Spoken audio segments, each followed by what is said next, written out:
Chapitre 9. L'essai et la démonstration morale. Dans l'essai, l'idée complexe se décompose désormais explicitement en mode, substance et relation. L'importance donnée au mode permet de décharger la relation de certaines analyses dont elle était surchargée dans la première rédaction du draft B. L'espace, le temps, le nombre deviennent des modes simples et ne sont plus des idées de relation. De même, les modes simples moraux que sont le plaisir et la peine, le bien et le mal. En outre, existent désormais des modes mixtes qui rassemblent la plupart des termes utilisés en théologie, morale, droit, politique et plusieurs autres sciences.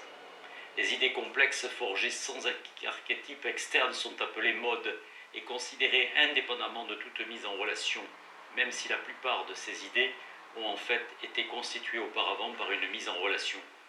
Elles rejoignent en ceci les idées de substance qui sont l'effet de relations entre particules microscopiques et qui n'apparaissent pas moins comme positives plutôt que relatives. Cette double réorganisation déplace la parenté de la géométrie et de la morale. Les idées géométriques et pratiques existent désormais avant d'être mises en relation par démonstration. Locke insiste sur ce point et voit dans la confusion en morale entre mode positif et mode mis en relation avec la loi la source d'erreurs importantes. On confond alors deux champs, le positif et le relatif, l'expérimenté et le justifié, le plaisir et le bien en soi. Critique qui semble viser les dogmatismes qui évitent de spécifier l'acte pour lui-même et inclut le jugement moral dans la description positive de l'acte. Locke insiste d'autant plus sur ce point qu'il semble lui-même l'avoir découvert sur le tard, lors de la rédaction du draft B. Certes, l'idée positive de l'acte moral existait déjà selon le draft B, mais sans recevoir d'abord la qualification de mode mixte. Il s'agissait d'une relation déjà morale, qui recevait par la relation de rectitude le qualificatif de vertu, de vice. Dans l'essai, le jugement moral proprement dit est réservé à la relation ultime de rectitude, qui seule confère la moralité à des notions d'abord amorales. Il y avait dans le draft B élaboration d'un intermédiaire, élément de la science, unité de mesure en géométrie ou idée morale. Dans l'essai, au contraire, la comparaison succède à l'établissement d'idées positives autonomes. Le nombre, l'idée abstraite de triangle subsiste avant la comparaison entre les éléments du triangle. De même, le mode mixte moral est posé explicitement et nettement distingué de sa mise en relation avec une loi, relation de rectitude.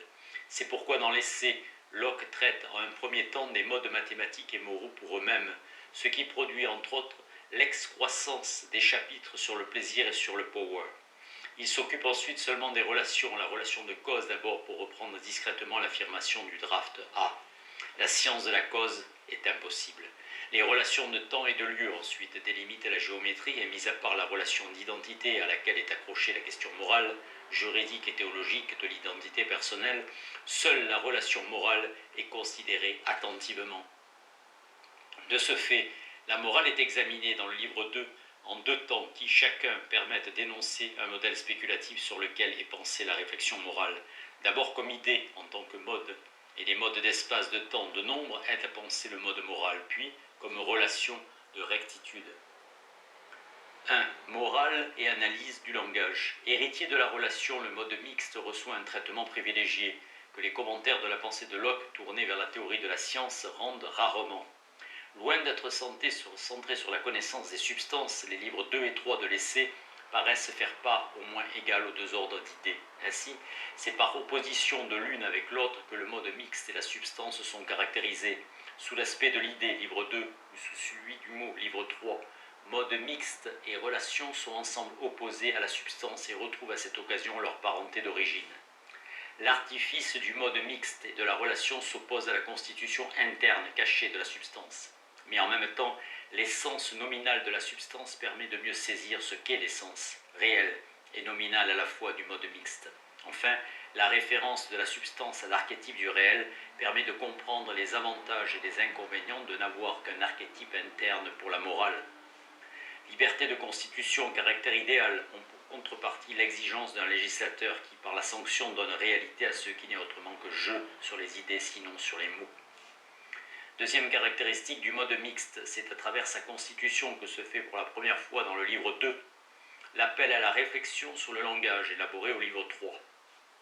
L'essentiel du traitement du mode mixte relève même en fait du livre 3, c'est-à-dire de l'étude du mot. ce qui amène Locke à dévier de la présentation synthétique habituelle. Jusqu'ici, les idées complexes peuvent être formées non par synthèse, à partir de l'idée simple, mais par analyse du mot imposé par la culture. Reconnaissance implicite de la nécessaire analyse préliminaire à la synthèse, et dont Locke ne donne dans le livre 3 pas d'autre témoignage que la critique des abus du langage exposée après et non avant la synthèse. Certes, tout homme a théoriquement comme Adam la liberté de construire à sa guise les termes, sous réserve du respect de l'archétype externe pour les substances, mais il est permis de se demander si l'on peut imaginer le moindre initiateur du langage. En fait, là où les gens en société ont déjà institué entre eux un langage, la signification des mots doit être modifiée très prudemment et très rarement, car les hommes ont déjà des noms pour leurs idées, et l'usage commun a déterminé des noms connus pour certaines idées. Aussi, dans la communication avec autrui, il est nécessaire de conformer les idées que nous remplaçons par des noms d'une langue à leur signification spécifique attestée, ou que nous déclarions la nouvelle signification. Dans la réalité, le mot précède le plus souvent l'idée. La société propose les mots, et le mot produit l'assemblage dans l'esprit de l'auditeur, comme l'affirmait Locke dès ses premières réflexions dans le draft A. Les coutumes, les tempéraments modifient également la signification des mots. On pourrait objecter que ces arguments permettent à Locke d'insister au contraire sur la priorité de l'idée. Chaque mot doit être référé à son idée, mais cette priorité logique de l'idée n'est revendiquée que parce qu'en fait, pour chaque individu, la priorité chronologique revient au mot. Ces idées sont reçues à travers le mot. Les idées de mode mixte sont les premières concernées par cette inversion de l'ordre d'acquisition. Les noms de mode mixte précèdent et produisent le plus souvent les idées. Chacun ne produit en ce domaine que les idées de mode correspondant aux mots que lui fournit son groupe social. Ainsi, dans un contexte où il traite de l'acquisition des modes mixtes, Locke présente successivement 3 formes d'acquisition. L'observation du vécu, mais l'exemple donné, la lutte, montre qu'il y a erreur de classement, car la lutte est un mode simple, comme tout objet d'expérience.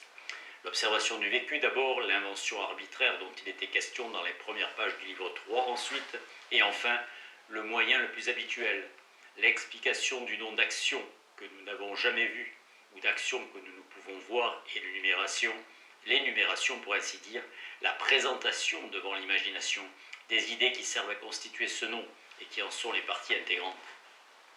Un texte ultime corrige cette classification. Ce que l'observation apporte, c'est en fait non pas un mode mixte, mais l'idée simple ou l'association possible d'idées simples. Et le texte ajoute plus clairement encore que le précédent. Mais quant au mode mixte, et spécialement les plus importants d'entre eux, les termes moraux, le son en est d'habitude appris le premier. Et ensuite, pour savoir quelle idée complexe il remplace, soit on dépend de l'explication d'autrui, soit ce qui arrive pour la plupart, on en reste à l'observation et à l'application. De la même manière, Locke reconnaît que pour certains termes, comme celui de triomphe, l'association d'idées est tellement complexe que ces idées ne sont unies dans l'esprit que de façon incertaine. Seul le nom assure l'unité effective des idées, et nous sommes capables que les idées annexées au nom et les excitent en nous. Aveu clair que dans la pratique courante du langage, c'est-à-dire mis à part la création, c'est du mot à l'idée que se fait le passage. L'exemple privilégié de l'écriture manifeste également qu'en matière morale, le mot est premier et la tâche de la pensée qui est seconde, c'est de donner un sens aux mots livrés par la société, par l'éducation, de se lier à des idées. Pour interpréter à mon usage le sens de ce livre, la Bible, j'utilise la même méthode que pour n'importe quel autre. D'abord, j'essaie de comprendre les mots et les phrases de la langue dans laquelle je lis le texte, c'est-à-dire de former les idées dont ils tiennent lieu. Cette priorité sociale du mot est d'ailleurs utilisée dans les sectes qui usent et abusent de la puissance formatrice du langage. Ils font leur cohésion autour d'une doctrine incompréhensible où le mot seul fait l'association des idées et ils produisent par des discours inoculés from their cradles et pour cette raison incompris l'intolérance. Même lorsque Locke parle de ces modes en se situant dans l'hypothèse de la création seconde du langage, cette création devient le fait d'une société plus que d'un individu. La conversation est en général la vie sociale sont l'occasion de la création des idées de mode mixte. On ne crée les idées de mode mixte qui ont déjà des noms. On ne crée des idées que lorsque le nom préexistant exige compréhension et détermination. Il est très rare que l'on considère un assemblage d'idées comme formant une idée complexe, si de telles collections ne sont pas dotées d'un nom. Le nom précède l'idée. Mais bien que ces idées complexes ou essences de mode mixte dépendent de l'esprit et que celui-ci les produise avec grande liberté, elles ne sont pourtant pas produites au hasard, ni mélangées sans raison. Elles sont toujours produites en vue d'une bonne communication, ce qui est le but principal du langage. Donc, dans la production des espèces des modes mixtes, les gens ne font attention qu'à des associations dont il leur arrive de parler entre eux. Ces modes, ils les ont associés en idées complexes, distinctes, et leur ont donné des noms. Alors que d'autres modes, qui ont une parenté aussi grande dans la nature, sont ignorés et délaissés.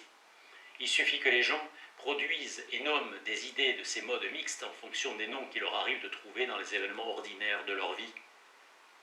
La traduction de Coste ne rend pas assez l'ambiguïté de l'expression contournée de Locke. Lorsqu'elle propose, il suffit que les hommes forment et désignent par des noms particuliers autant d'idées complexes de modes mixtes qu'ils trouvent qu'ils en ont besoin d'en nommer dans le cours ordinaire des affaires. Pour l'original, it suffices that men make and name so many complex ideas of these fixed modes, and they find their occasion to have name for in the ordinary occurrence of their affairs. Si mon interprétation est correcte, il s'agit d'une reconnaissance supplémentaire de la dialectique entre création personnelle d'idées et mots préexistants. Je me fabrique une idée pour tenter de répondre aux mots utilisés autour de moi. On notera par ailleurs l'étrangeté de l'évocation de la nature à propos du mode mixte, qui justement ne peut exister dans la nature, si ce n'est en identifiant naturel et extérieur. Ici extérieur du social, ce qui serait intéressant, ce serait naturel parce que cela ne dépend pas de moi. Ce qui s'annonçait discrètement dès ce paragraphe du début du livre 3, que l'on peut lire maintenant dans toute sa portée, c'est le nom qui semble préserver ses essences et leur conférer leur permanence durable. Bien que ce soit donc l'esprit qui fasse la récolte, c'est le nom qui est pour ainsi dire le nœud qui la lie bien ensemble. Le mode mixte a fait pour origine première le langage, donc la morale qui en découle semble devoir être à l'opposé des exigences d'une loi naturelle. Les modes mixtes moraux sont d'emblée particuliers et il leur manque l'universalité qui caractérise la loi naturelle. Plusieurs lecteurs reprocheront à Locke cette incohérence. Il répondra en faisant appel à son intention primitive, même si ce projet est masqué désormais par l'extension de la réflexion préliminaire sur les modes et termes moraux. La constitution des modes mixtes n'est pas le jugement moral. La relation de rectitude est le deuxième volet de l'analyse de morale qui succède à la constitution des termes du discours, le volet qui seul permettra d'accéder au niveau proprement moral. Dans la mesure où l'obligation est justifiée par la comparaison entre l'action et la loi authentique. Il ne suffit pas de nommer les actions, d'en avoir une idée, il faut encore les qualifier moralement. Les critiques telles que Laude, auxquelles répond Locke, ne parviendront pas à distinguer dans le maquis du texte de Locke l'essentiel du secondaire, la démonstration de la morale véritable, de la constitution des termes de la démonstration. La difficulté des contemporains de Locke est au fond la même que la nôtre. Perdus dans le foisonnement des notations, nous attachons à l'analyse de telles affirmations locales sans prendre vision de la structure d'ensemble et de la finalité qui ordonne des notations particulières. Mais les contemporains de Locke ont une excuse que nous n'avons plus.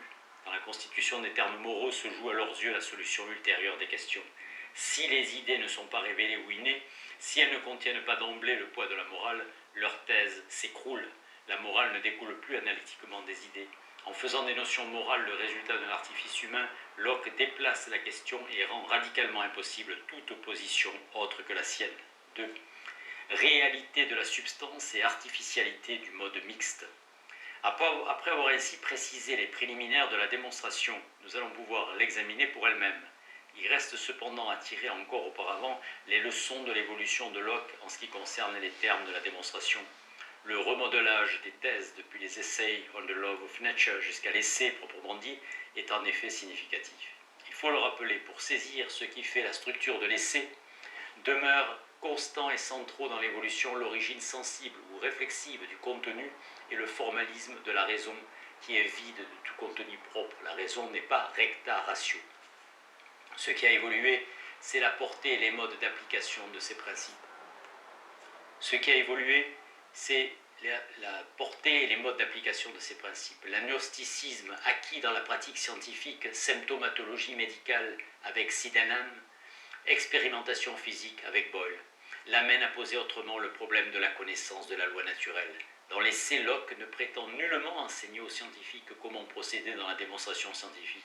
Il souhaite au contraire s'inspirer de la pratique scientifique pour déterminer les limites de la démonstration et appliquer ce principe de modestie dans le champ qui intéresse au premier chef.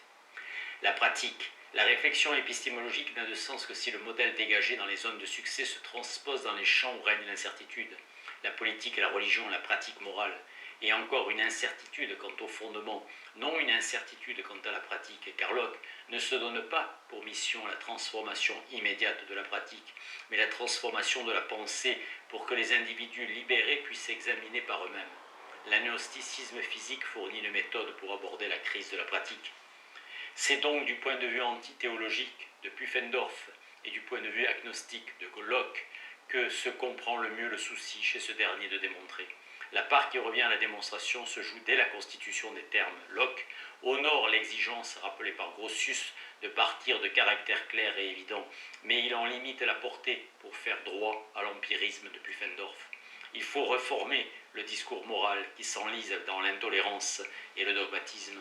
Il faut refuser les conceptions qui substantialisent les modes mixtes alors que ceux-ci sont construits en toute ignorance de la réalité. Prenons l'exemple du terme « homme ». Dans le cadre de la théorie morale, l'homme est défini par deux caractéristiques seules, une sensibilité et une raison. L'essence réelle rejoint l'essence nominale comme il est de règle pour les modes mixtes. Le même concept est pour un physicien qui s'occupe de substances réelles indéfinissables et l'essence nominale ne correspondra jamais à la constitution interne. Constitution interne qui n'est pas identique à l'essence réelle, dans la mesure où la première est effective en chaque corps et la seconde supposée à partir de l'essence nominale d'une espèce. Le même terme peut donc signifier une idée de mode mixte et une idée de substance, et le dogmatique a le tort de confondre ces deux concepts qui ont un statut totalement différent. Le premier seul autorise une morale démonstrative, et il serait dangereux de prétendre imposer un devoir au nom d'un concept de l'homme prétendument assuré par une connaissance exacte de la substance homme. Quant aux substances, lorsqu'on se réfère à elles dans les exposés de morale, on ne cherche pas, contrairement à ce qu'on croit, leur nature respective. Par exemple, quand on dit que l'homme est soumis à la loi, on n'entend rien d'autre par homme qu'une créature rationnelle et corporelle. Ce qu'est l'essence réelle ou ce que sont les autres qualités de cette créature n'est aucunement pris en compte. De même, toutes les discussions morales appuyées sur la définition scientifique de l'homme sont vaines. N'ayant aucune connaissance de l'essence réelle de la substance homme, on ne peut distinguer absolument l'homme et celui qui approche de l'humanité, fœtus, monstre, ni tirer de ces bribes de connaissance une loi générale. Le jugement moral que l'on porte, la loi que l'on énonce, sont fonction de la seule définition donnée au terme. La question de savoir s'il existe un être tombant sous la définition et donc auquel s'applique la loi. La question aussi de savoir quel est cet être ne sont pas affaires de connaissance mais seulement d'estimation, de probabilité. Elles relèvent à la fois de l'histoire naturelle et de la pratique prudentielle, deux disciplines seulement probables. Il vaut mieux reconnaître ce qu'on ignore à partir de ce qui est donné en toute certitude par la définition nominale.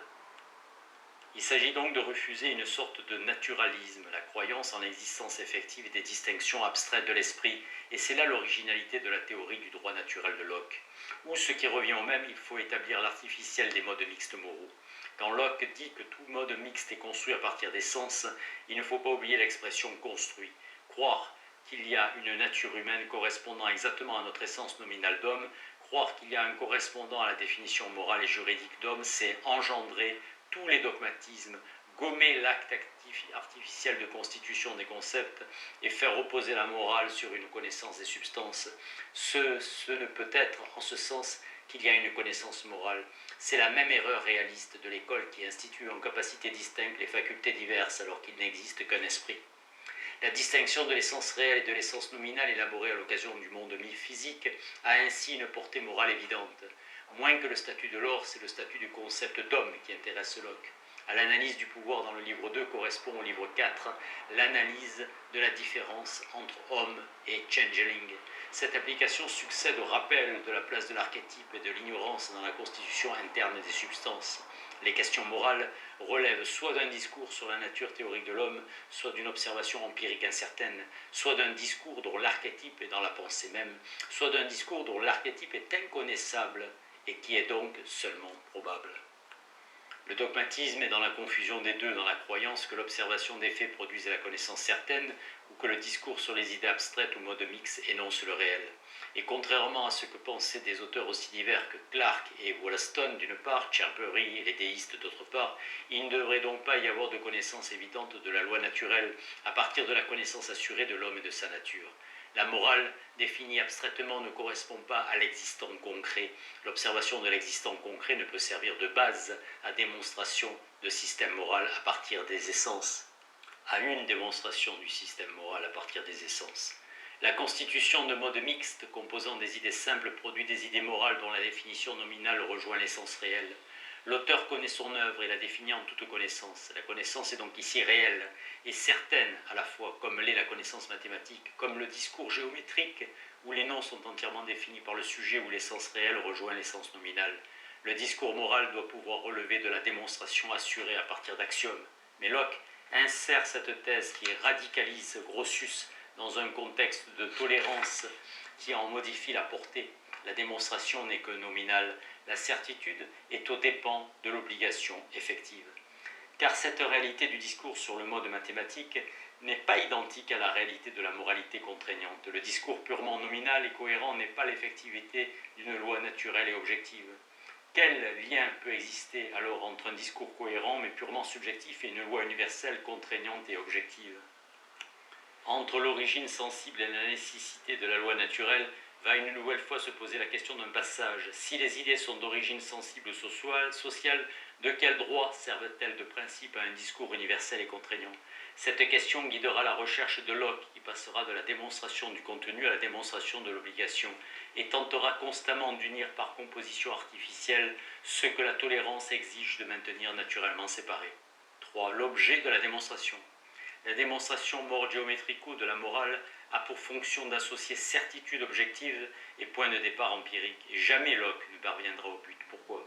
L'un des éléments de réponse tient au fait que l'objet de la démonstration ne reste pas identique. Selon les temps, Locke n'accorde pas la même importance aux différents constituants de la loi naturelle.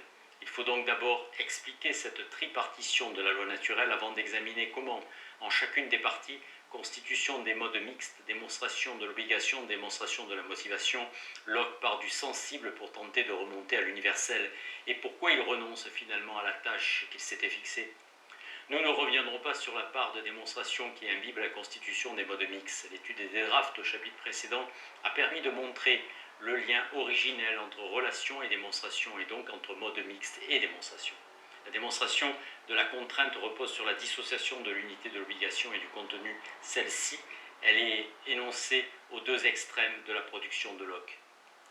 Dans les Essays on the Law of Nature d'abord, où elle ne pose pas de problème. Il s'agit alors du simple rappel de la position classique selon laquelle on montre d'abord qu'il y a une loi naturelle, essai 1, et ensuite qu'elle est contraignante, essai 7.